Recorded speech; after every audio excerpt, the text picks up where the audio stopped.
So I bald because I have alopecia, and I've had since I was 2 years old.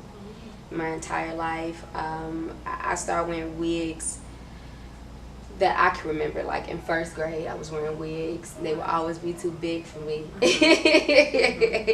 and they would fall off in class, like all kind of stuff. And I think by the time I got to high school, I think my junior year, I was like, okay, I'm just gonna shave off what I have. One morning I woke up super early in the morning, like 6 in the morning. My dad was like, what did you do? And I'm like, I just shaved it all off. And since then, I want to say about a year ago, it was put on my spirit to just stop wearing wigs completely. Since I have done that and being just really transparent, I've gotten to meet other people with alopecia who are just doing phenomenal things, and it really makes me feel just good, just like celebrating who I am. I'm not all bald yet. Okay. The crown of my head, though, it's all gone. Okay. My mother is bald from ear to ear. Okay. So basically, she only has hair here. Okay. And I think that is probably going to be my story as well. For now, I just switch it up. You know, I'm on the other end of the spectrum where I have clients that's thinning, and you know, as you get older, you thin. You may not go all bald. So I try to show them the versatility of it, you know. And I switch my hair a lot because, you know, with alopecia, nothing lasts. It may give me about a week. Sometimes I can get a week and a half, and then it's time to, you know, switch it up. And it hurts. I don't know if yours hurts.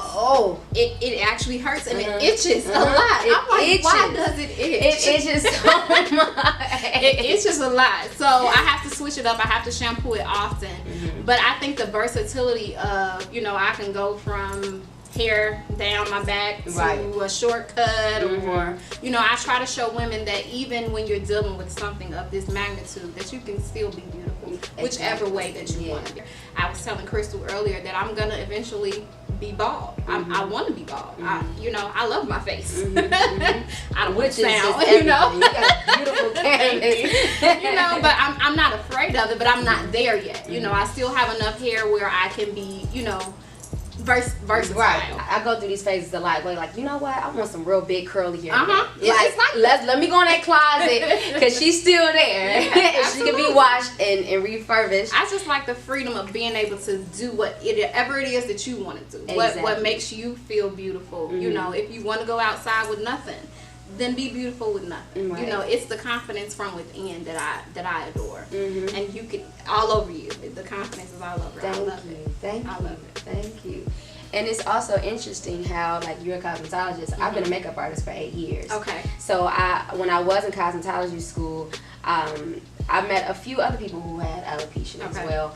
And it's cool because people with alopecia or lupus or cancer, we actually go into these things to where we want to help other people feel beautiful. So it's not even just about us. It's not, but it in turn helps us, you know, because, you know, we deal with our days silently because we're these people that, you know, people look up to, or she's so confident with it, you know, she don't have no edges, but she's still smiling, and, you know, and I think just building other people up helps us. It does. Anytime I meet someone else with alopecia, I feel like, okay, I got a sister. Absolutely.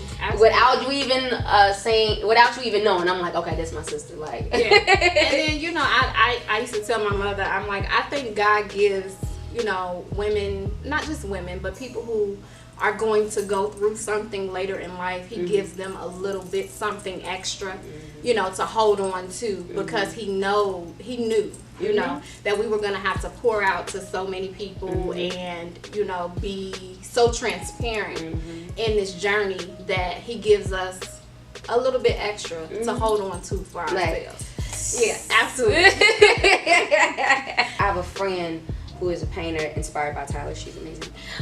But she has a head full of hair. And we had a conversation not too long ago, and she was like, you know, I was doing my hair and I thought about you. Like, I wonder how Keya feels too. I guess so.